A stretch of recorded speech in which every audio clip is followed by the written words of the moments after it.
هلا أصدقائي، شلونكم؟ إن شاء الله تكونون بخير. حتى نسوي عجينة الإكليرز راح أحتاج 220 مليلتر من الماء. راح أخلي وياها 85 جرام من الزبدة، بس راح أقطعها مكعبات صغيرة. راح تسألوني ليش راح نقطعها مكعبات إذا راح نذوبها بالماء؟ احنا نقطعها مكعبات حتى تذوب بسرعة بالماء قبل ما يغلي الماء ويتبخر وتنزل عندنا النسبة مال الماء، بعدين ما تنفش عندنا عجينة الإكليرز. راح اخلي المي على النار بدون ما يغلي وابدي اضيف الزبد الى ان كله يذوب. وهسه راح اضيف الزبدة.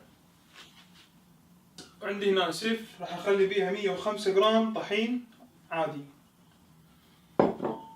واحاول ادخل بيه اكبر كمية من الهواء. ارجع مرة ثانية وهمين انخله. راح اطوي ورق الخبز على نفسه بهالشكل هذا بالنص، وارجع اسد الفوق واسده من جهة واحدة،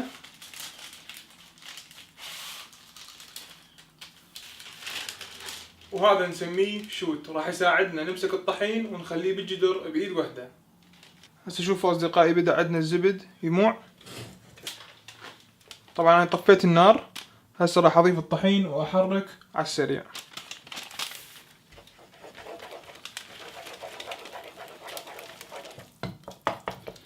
اوكي، صارت جاهزة. وهسه اصدقائي راح افرد العجينة بصحن واسع حتى تبرد باسرع وقت ممكن. صارت بهذا الشكل. انتظرها تبرد الى ان تصير بدرجة حرارة الجسم.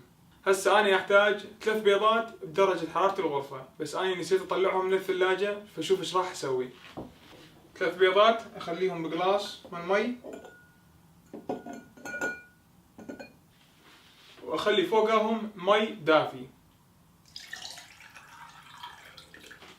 وارجع انتظرهم الى ان يصيرون من درجة حرارة الغرفة. هسه راح اجهز صينية الفرن، اخلي عليها ورق مال خبز همين. ملاحظة أصدقائي، ورق الخبز بيه وجهين، وجه ناعم ووجه أملس. احنا نريد وجه الأملس على الجهة الفوق. حتى الإكليرز يكونون كلهم بحجم واحد راح استعمل مسطرة وقلم رصاص، واسوي خطوط الطول 10 سنتيم حتى كل إكليرز تكون نفس الطول. طبعا بعد ما كملت التخطيط راح اقلب الورقة حتى الرصاص يكون من الجهة السفلى وما يأثر عندنا بالطبخ. هسه البيض صار عندنا بدرجة حرارة الغرفة. راح احطه بكاسة. اتأكد من العجينة مالتي انه صارت بدرجة الجسم. لو بعد لا، درجتها صارت زينة، فراح اخليها بكاسة كبيرة. وهسه بعد ما خليناها بالكاسة راح ابدي اضيف البيض تقريبا خاشوقة وبالتدريج واخفقها الى ان كل البيض يصير داخل العجينة. طبعا نستعمل خاشوقة خشب، ودائما الخاشوقة الخشب لازم تكون وحدة خاصة للحلويات وحدة خاصة للأكل المالح، لأن الأكل المالح راح يكون بيها ريحة ثوم وريحة بهارات. زين شاهين، احنا شلون نعرف الكونسستنسي مالتنا صارت صحيحة؟ لأن مرات البيض يكون حجمه كبير أو حجمه صغير.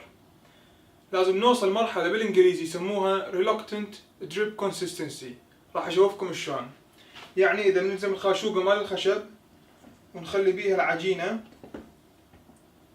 ونحسب 1 2 3 4 5 6، معناها احنا وصلنا الكونسستنسي المطلوبة اللي هي 6 ثواني دريب كونسستنسي. مع العلم اني عندي بعد بيض ما استعملته لان انا وصلت التكستشر المطلوب.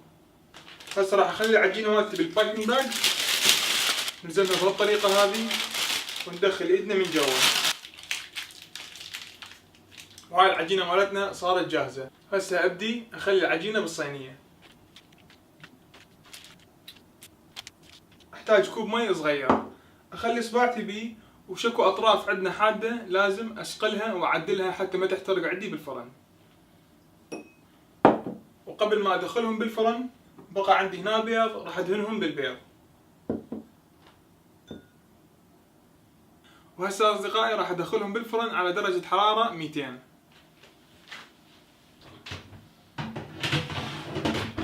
وهسه اصدقائي صار لنا نص ساعة من خلينا الاكليرز بالفرن، راح اطلعهم ونشوف شلونهم. شوفوا اصدقائي شلون صاروا الاكليرز، النفخة وصاروا كلش حلوين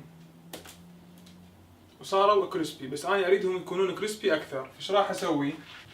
وهسه اصدقائي راح اسوي بيهم فتحات من خلف باستعمال السكيور، واخليهم على الجهة المعاكسة.